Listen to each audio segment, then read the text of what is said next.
every success story, every failure. I cried, and I cried. Hi guys, welcome back to my channel. I am Dr. Augusta, and I want to thank my returning subscribers for engaging my videos and for staying with me this far. And if you are here and you have not subscribed, please subscribe to my channel, hit the notification bell so you don't miss out on any of my videos, and please like, comment and also share. Thank you very much. So today I am going to be talking about something that is very dear to me, something that is a major part of my story, a major part of my life, and that is how I survived medical school in Nigeria. So let's get started. I just want to say that this is my story, my personal story. It's not like a standard tip or advice or something. It's just what I did and what worked for me and how I was able to scale through medical school. First, God helped me through med school.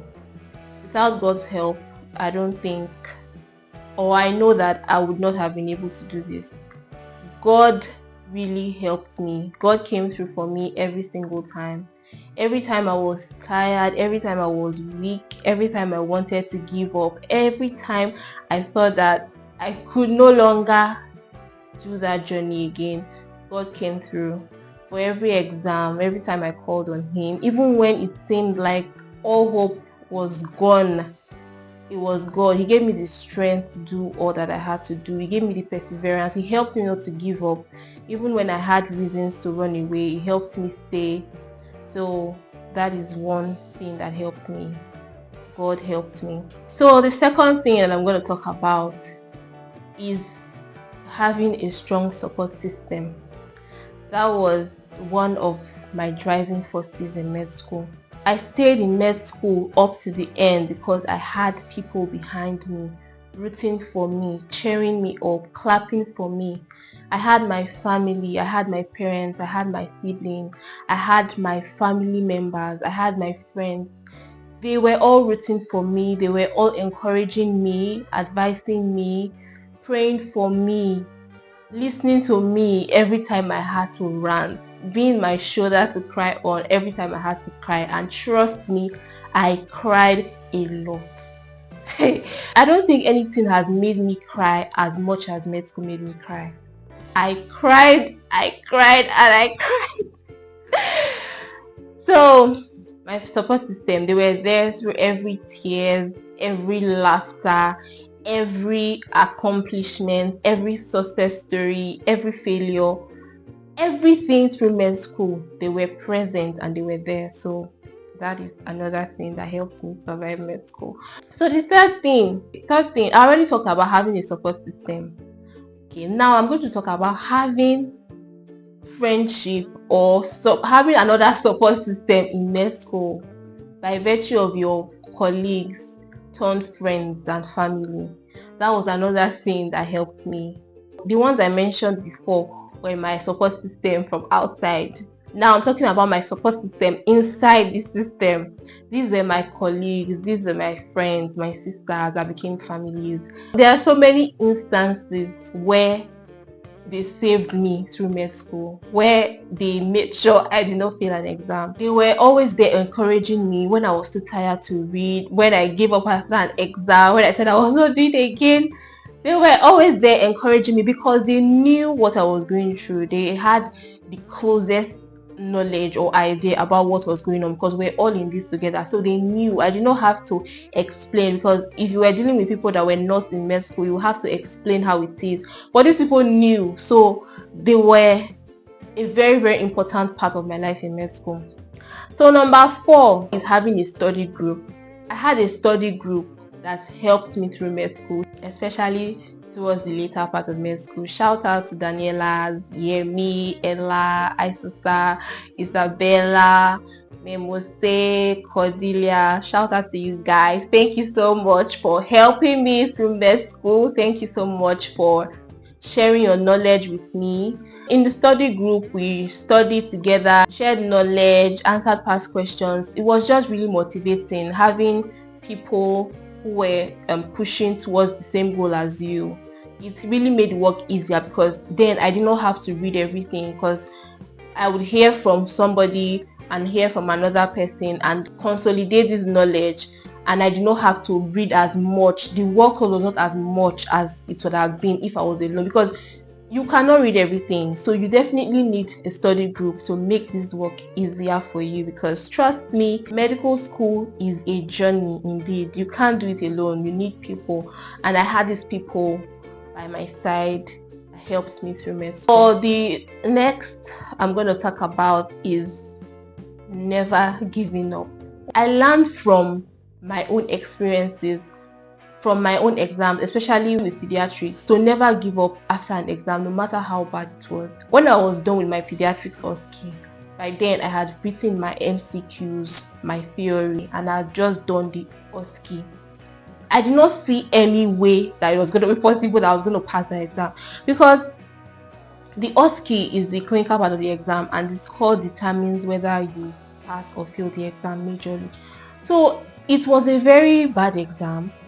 I didn't know the miracle that was going to happen. So the last part of the exam was the long case, and long case is not an exam that you want to depend on, because anything can go wrong. In long case, you can't predict what can happen. You can't predict your case, you can't predict your examiner. But for OSCE, to a large extent, you can prepare for what is to come. So by the time I was done with OSCE, the OSCE was so bad that I was in shock when I finished. I would normally cry if something bad happens to me in med school. Yeah, I coped with tears and everything. After this OSCE, I could not cry. That was how I knew that this matter was very serious. I saw a problem bigger than me that shut my tear gland. I could not cry. So in my mind, I was like, there was no need to go for the long case anymore. But I had my friends. That's why I mentioned before that I have friends in med school. I had my friends telling me that you can't just give up now. Always race to the end. That's what we tell ourselves. Race to the end, race to the end. So when I called my mom, I told her that this is how the exam has been so far.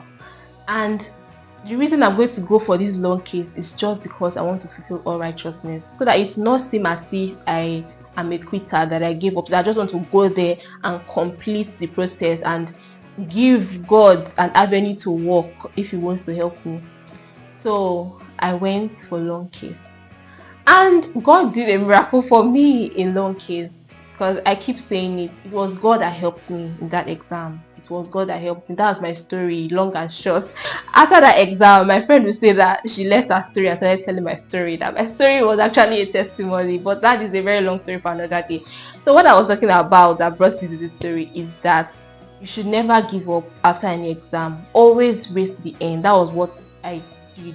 No matter how bad any exam was, I would clean my eyes if I was crying, or talk to myself, or my friends would talk to me, and I'll push and write that exam to the end. So that was something that helped me, because if I had given up at OSCE, I wouldn't have had the chance at long case to pass that exam. So I always raced to the end. No matter how bad it was, I tried to finish. Another thing that helped me survive in med school is going to school. I always went to school as much as I could.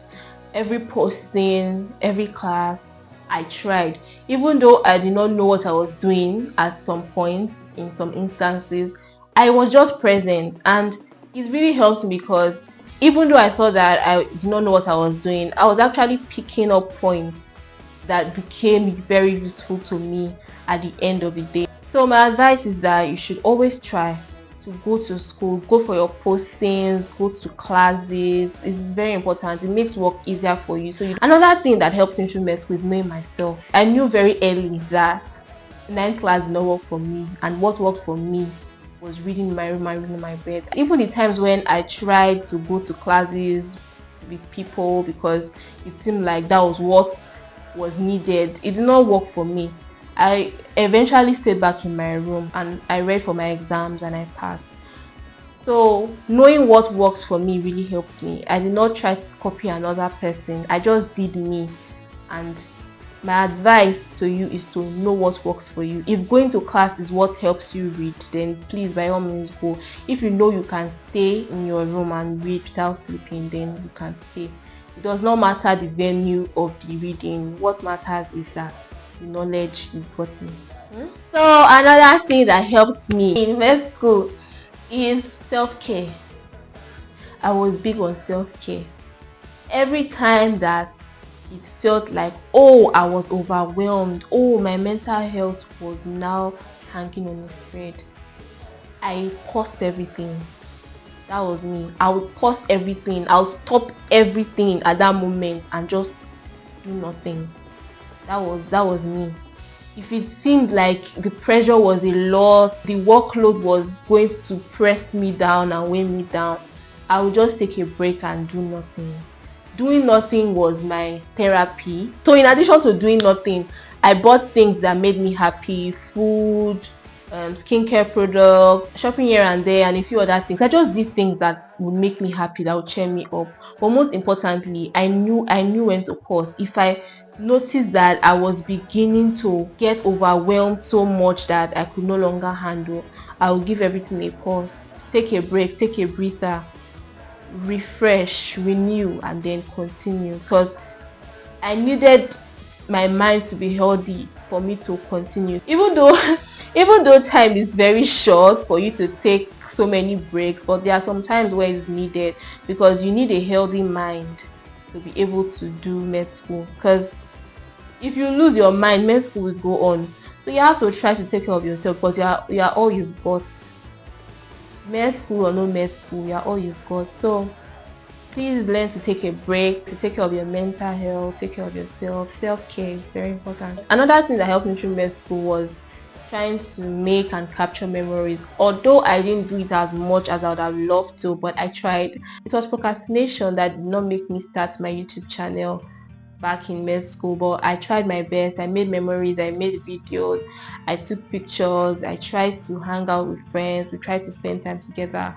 So that was something that brought me joy. As I would always tell my friends, I love to create pockets of joy, little pockets of joy here and there. That's what comes together to make that big joyous feeling that you feel. So I tried as much as I could to create pockets of joy here and there, going to a friend's place, hang out, eating together, laughing together, playing together. Those things, they were the things that kept me sane. I look forward to those little joys. So there was something to look forward to, maybe every weekend, every day, every 2 weeks, things like that. So these are the things that I can remember that helped me survive med school in Nigeria, because med school in itself is hard. Then having to go to med school in Nigeria is harder. Then having to go to med school in my school was even harder. So I had to find a way to survive. So if I med school, my advice to you is please survive. It gets better. Because now that I'm done, I'm looking back and I kind of miss med school. Although I don't want to go back there, I never want to go back there, but I kind of miss the memories. So make memories while you're at it. Time runs fast. You can't go back, and you miss your colleagues, you miss your friends, you miss the times. So try to survive. Just that's the most important thing, because life will go on. Life is better out here. So just survive. So that's my advice to you. I hope that my survival story helps you survive too, and that you're able to pick a thing or two from my story. We've come to the end of this talk. If you have stayed up to this point, I want to thank you so much for staying. And if you have still not subscribed by this time, please subscribe to my channel to encourage me, because it takes a lot to set up this camera and sit behind the camera to make these videos. So please subscribe to this channel, like my videos, leave a comment, share this video to a medical student that you know to help them survive, and please hit the notification bell so you don't miss out on my next videos. Thank you so much for watching. Thank you for staying with me. I'll see you in my next video. Bye for now.